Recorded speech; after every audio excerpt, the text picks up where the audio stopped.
সবকিছু নাকি মেয়েদেরই দোষ, তাদের চলাফেরাই নাকি সবচেয়ে বড় দোষের। তাহলে ছোট্ট সে 8 বছরের মেয়েটার কি দোষ ছিল?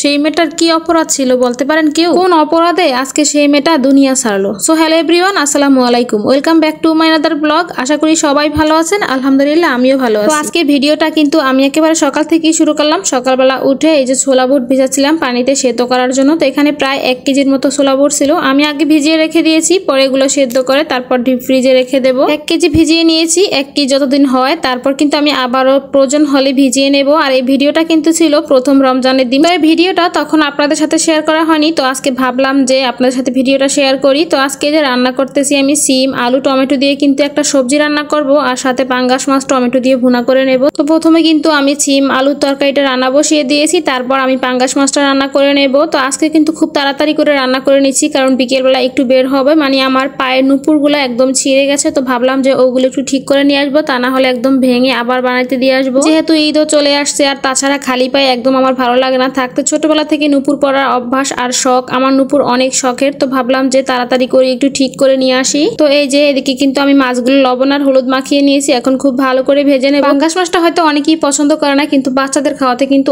অনেক বেশি সুবিধা। আমার বাচ্চারা তো অনেক বেশি পছন্দ করে পাঙ্গাস মাছটা খায়। তো প্রথমে যেই কথাটা বললাম, সব সময় শুনি নাকি মেয়েদেরই দোষ, তাদের চলাফেরার দোষ, ওন্না পরে না বলেই মেয়েদের সমস্যা হয়। তো ছোট্ট সে আর কি দোষ ছিল? 8 বছরের সেই বাচ্চাটার বলতে পারেন কেউ? কি এমন অপরাধ ছিল যে মেয়েটাকে আজকে এরকম একটা পর্যায়ে দুনিয়া ছাড়তে হলো? আজকে একটা জিনিসই প্রমাণ হলো যে বাবা আর ভাই ছাড়া এই দুনিয়াতে কেউ আর আপন হয় না। সে আর যেই হোক না কেন, মেয়েরা কারো কাছেই নিরাপদ না। এমনই একটা মর্মান্তিক ঘটনা ঘটে গেছে, যার ঘরে কন্যা সন্তান আছে সে বাবা মা থাকবে আতঙ্কিত, নিশ্চিন্তে থাকতেই পারবে না। এরকম একটা দেশে আমরা বসবাস করি। ওদের মতো মানুষ নামের নরপশুদের এমন শাস্তি দেওয়া হোক যেন দ্বিতীয়বার কেউ এরকম কাজ না করতে পারে, তাহলেই হয়তো দেশে আবার শান্তি ফিরে আসতে পারে, কন্যা সন্তানের বাবা মায়েরা একটু স্বস্তি পাবে। তো যাই হোক, অনেক কথা বললাম। কথা বলতে বলতে এদিকে কিন্তু আমার রান্না বান্নার প্রায় হয়ে গেছে। আমি কিন্তু মশলা কষিয়ে ভেজে রাখা মাছগুলো দিয়ে দিলাম। এখানে কিন্তু মশলার সাথে আমি একটু টমেটো দিয়ে দিয়েছি। মাছ ভুনা করার সাথে কিন্তু একটু টমেটো দিলে খেতে কিন্তু অনেক বেশি ভালো লাগে। তো এখন ঢাকনা দিয়ে কিছুক্ষণ রান্না করে নিয়েছি। আর এখানে কিন্তু আমি একটু ধনিয়া পাতাও দিয়েছিলাম, ওই ভিডিওটা আর করা হয়নি। তো রান্না বান্না শেষ করে কিন্তু আমরা চলে আসলাম। এই যে এটা আমার হাজবেন্ড, আমরা চলে আসছি সেই স্বর্ণকারের দোকানে, যে দোকানে আমরা সব সময়